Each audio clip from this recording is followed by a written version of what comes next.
1970년 12월 인도양의 벵골만에서 작은 구름 무리가 형성되기 시작했습니다. 처음에는 누구도 주목하지 않았죠.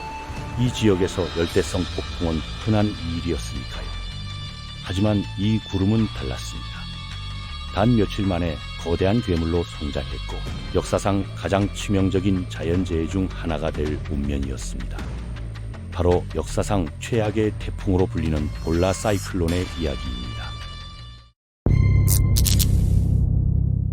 당시 동파키스탄, 지금의 방글라데시 해안에는 수십만 명의 사람들이 평범한 일상을 보내고 있었습니다. 어부들은 그물을 손질했고 농부들은 논을 돌보았으며 아이들은 해변에서 뛰어놀았습니다. 그들은 몰랐죠. 바다 저 멀리에서 자신들을 향해 다가오는 것이 단순한 폭풍이 아니라는 것을. 그것은 50만 명 이상의 목숨을 제앗아갈 재앙이었고 더 나아가 핵전쟁 직전까지 세계를 몰고 갈 비극의 시작이었습니다. 흥미롭게도 이 재앙은 자연의 힘만으로 이루어진 것이 아니었습니다. 인간의 무관심, 정치적 갈등, 그리고 의도적인 방치가 더해져 완벽한 폭풍을 만들어냈죠. 오늘은 역사상 가장 치명적인 폭풍으로 기록된 볼라 사이클론과 그것이 어떻게 한 국가의 탄생과 세계 핵전쟁 위기로 이어졌는지에 대한 이야기입니다. 12월 8일 벵골만 깊숙한 곳에서 첫 징후가 포착되었습니다. 기상관측소의 레이더에 작은 소용돌이가 감지된 거죠. 다음 날인 9일 이것은 열대성 폭풍으로 분류되었습니다. 그리고 놀라운 일이 벌어졌습니다. 단 하루 만에 이 폭풍은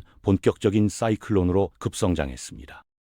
11월 10일 기상학자들은 경악했습니다. 폭풍의 진로가 명확해졌기 때문입니다. 동파키스탄 해안을 정확히 향하고 있었죠. 더 끔찍한 것은 폭풍의 강도였습니다. 12일에는 열대성 폭풍 중 최고 등급인 카테고리 5로 강화되었습니다. 시속 240km가 넘는 바람이 불어닥칠 것으로 예상되었습니다. 하지만 정작 위험에 처한 사람들은 아무것도 몰랐습니다. 동파키스탄에는 제대로 된 재난경보 시스템이 없었거든요. 레이더 시설도 부족했고 사이렌도 거의 없었습니다. 대부분의 주민들은 라디오조차 가지고 있지 않아. 더 충격적인 사실이 있습니다. 인도는 이미 며칠 전부터 이 폭풍을 추적하고 있었습니다. 인도의 기상청은 충분히 좋은 장비를 갖추고 있었고 폭풍이 파키스탄으로 향한다는 것을 알고 있었죠. 하지만 그들은 파키스탄에 경고하지 않았습니다. 두 차례의 전쟁을 치른 양국 사이의 정치적 긴장 때문이었습니다. 12일 밤 상황을 더욱 악화시킬 요소가 등장했습니다. 바로 보름달이었죠. 보름달일 때는 달의 중력으로 인해 조수가 평소보다 20% 더 높아집니다. 이미 해수면이 높아진 상태에서 사이클론이 바닷물을 끌어올리면 상상을 초월하는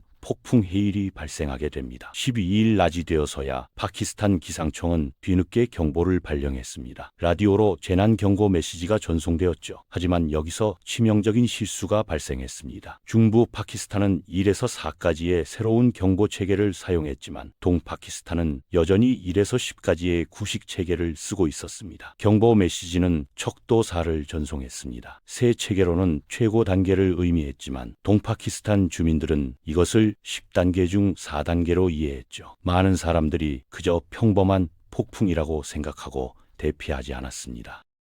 이 지역은 이전에도 여러 차례 치명적인 사이클론을 경험했습니다. 그래서 미국 정부의 도움을 받아 재난 대응 계획을 수립하기도 했죠. 하지만 서파키스탄과 동파키스탄 사이의 정치적 갈등으로 인해 이 계획들은 대부분 실행되지 못했습니다. 동파키스탄은 모든 면에서 차별받고 있었습니다.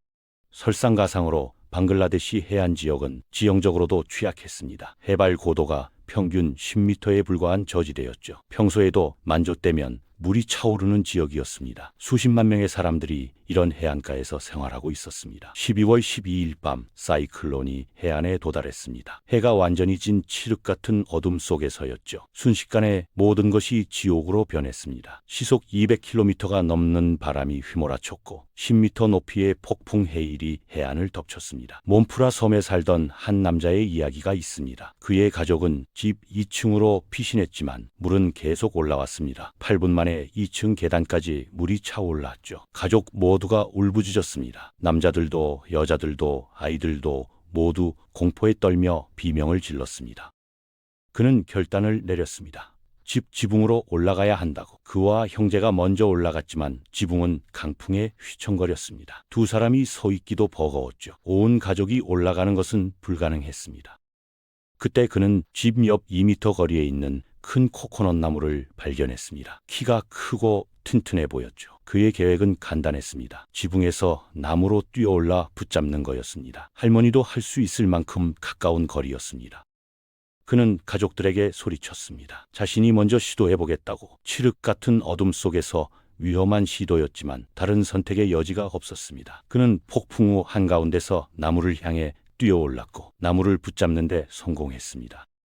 해냈어. 그는 가족들을 향해 외쳤습니다. 나를 따라와. 하지만 대답이 없었습니다. 폭풍 소리가 너무 컸죠. 그는 계속 소리쳤습니다. 그리고 지붕 위로 거대한 파도가 부서지는 소리가 들렸습니다.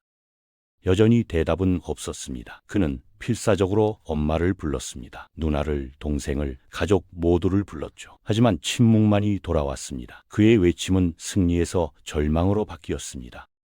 그는 다음 몇 시간 동안 흔들리는 야자수에 매달려 있어야 했습니다. 미친 듯한 바람과 비가 그를 때렸습니다. 피부는 찢어졌고 팔의 근육은 한계에 달했습니다. 여러 번 그는 포기하고 싶었습니다. 가족과 함께 아래 물속으로 떨어지고 싶었죠.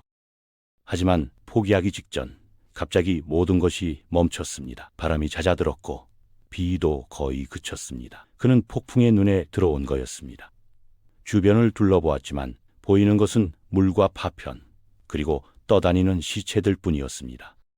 그는 삼촌과 이모가 집에서 도움을 요청하는 소리를 들었습니다. 물속으로 뛰어들어 헤엄쳐 갔죠. 지붕의 구멍을 뚫고 그들을 구출했습니다. 삼촌에게 가족들이 어디 있냐고 물었고 삼촌은 짧게 대답했습니다. 모두 사라졌어.